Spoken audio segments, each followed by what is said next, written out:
Assalamualaikum warahmatullahi wabarakatuh. Perkenalkan, nama saya Dinda Dwi Rasdianti dari kelas TINFC 2025-04 dengan NIM 2025-081-0063. Di sini saya akan mempresentasikan perancangan sistem informasi penjualan obat resep dan non-resep pada apotek kimia Parma. Presentasi ini dibuat untuk memenuhi tugas proyek mata kuliah Sistem dan Teknologi Berbasis Data yang diampu oleh Ibu Yati Nurhayati.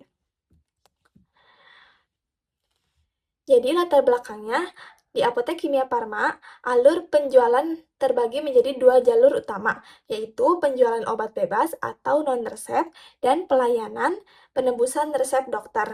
Masalahnya, jika sistem pencatatan tidak terintegrasi, risiko kesalahan pembacaan, dosis racikan, atau ketidakcocokan stok obat akan sangat tinggi. Sebelum masuk ke database, di sini ada 3 entitas sistem. Yang pertama, kasir. Kasir bertindak menerima data transaksi pembayaran dan menginput data obat. Yang kedua, ada apoteker, bertindak sebagai menginput data resep, data obat, dan memvalidasi status penebusan resep. Yang ketiga, manajer, bertindak menerima laporan-laporan dan mengelola data obat.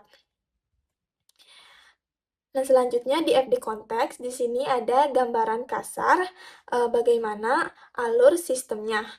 Di sini kasir bertindak menginput data resep, data obat, data admin, jenis transaksi, username, password, total bayar, dan laporan-laporan. Kemudian, sistem akan mengembalikan output berupa data admin, data obat, total tagihan, dan struk. Kemudian, apoteker bertindak menginput username, password, data obat, data admin, data resep, dan laporan-laporan. Kemudian, sistem akan mengembalikan output, yaitu data admin, data obat, data resep valid. Kemudian, manajer akan menginput username, password, data admin, dan data obat. Kemudian, sistem akan memberikan output data obat, data admin, dan laporan-laporan. Selanjutnya, ada di FD level 0. Di sini terdapat 6 proses. Yang pertama login, yang kedua kelola admin, yang ketiga kelola obat, kemudian keempat validasi resep, kelima transaksi penjualan, dan proses keenam pembuatan laporan. Di sini prosesnya dipecah kembali menjadi beberapa proses. Yang pertama proses 2.0 kelola admin. Entitas yang ada di proses ini antara lain manajer, apoteker, juga kasir. Namun, apoteker dan kasir hanya bisa mengubah admin, tidak dapat menambah, melihat, ataupun menghapus admin. Selanjutnya, proses 3.0 kelola obat. Di sini entitasnya ada manajer, kasir, juga apoteker. Nah, kasir dan apoteker hanya bisa melihat stok obat atau melihat obat, tidak dapat menambah, mengubah, ataupun menghapus obat. Selanjutnya ada proses 4, validasi resep. Di sini entitas yang bertindak adalah apoteker. Jadi alurnya apoteker akan menginputkan data resep ke proses input resep. Kemudian setelah itu akan diproses ke input obat. Apoteker akan menginputkan data obat. Setelah data obat diinput, akan diproses ke proses 4.3 yaitu cek stok obat. Nah, di cek stok obat ini akan menampilkan hasil obat dari data store obat. Ketika stok valid atau masih tersedia, outputnya berupa data resep valid yang akan diproses di proses 4.4 menerbitkan nomor resep. Nah, output dari proses 4.4 ini berupa data resep valid yang akan diserahkan ke apoteker, juga akan disimpan ke data store resep.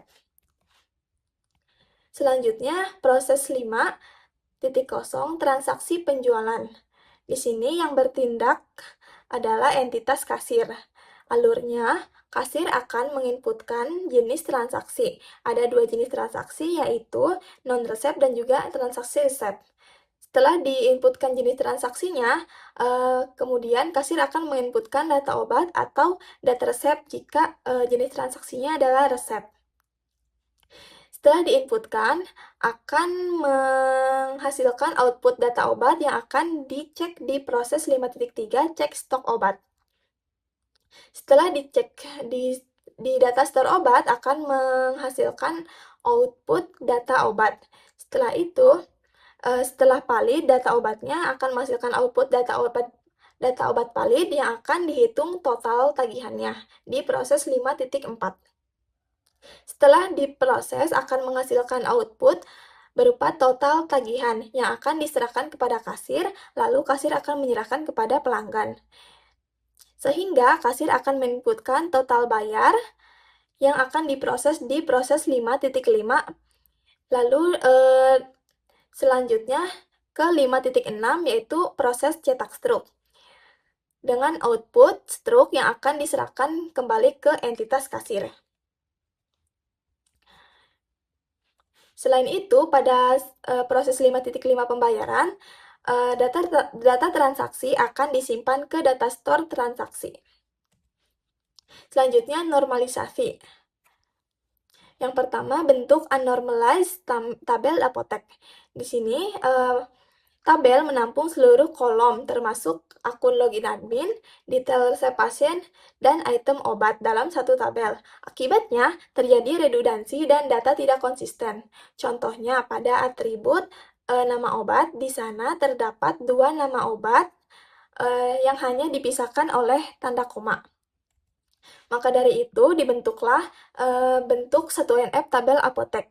Di sini sudah terpisahkan datanya dengan kolom sendiri, namun memunculkan masalah baru berupa ketergantungan parsial, di mana terjadi duplikasi perulangan data master secara massal.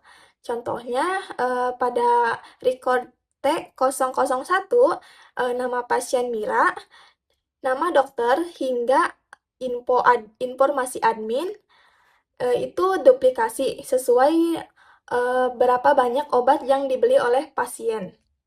Jadi ketika pasien membeli 10 jenis obat, maka datanya juga akan terduplikasi sebanyak 10 kali, yang mana itu sangat pemborosan penyimpanan. Maka dari itu dibentuklah bentuk 2NF, yaitu memisahkan atau memecah tabel menjadi beberapa bagian sesuai dengan primary key-nya masing-masing. Di sini dipecah menjadi 4 tabel.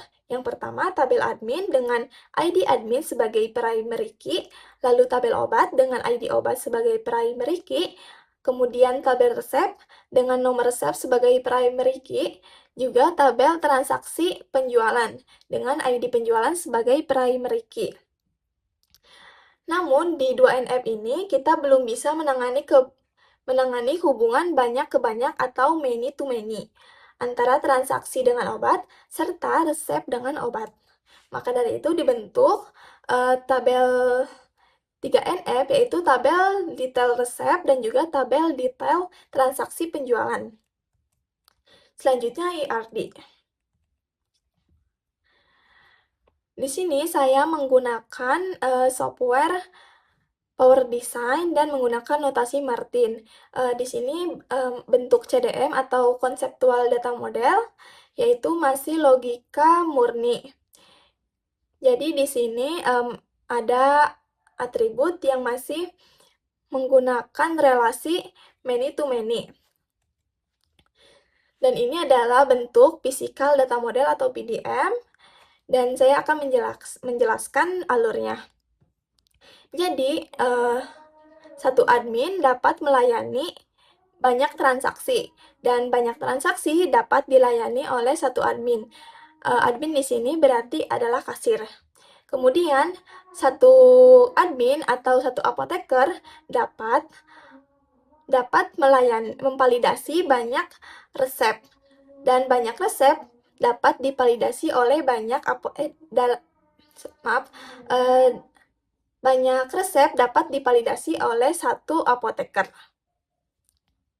Kemudian, satu transaksi penjualan berisi banyak detail transaksi penjualan, dan banyak detail transaksi penjualan hanya berisi satu transaksi penjualan.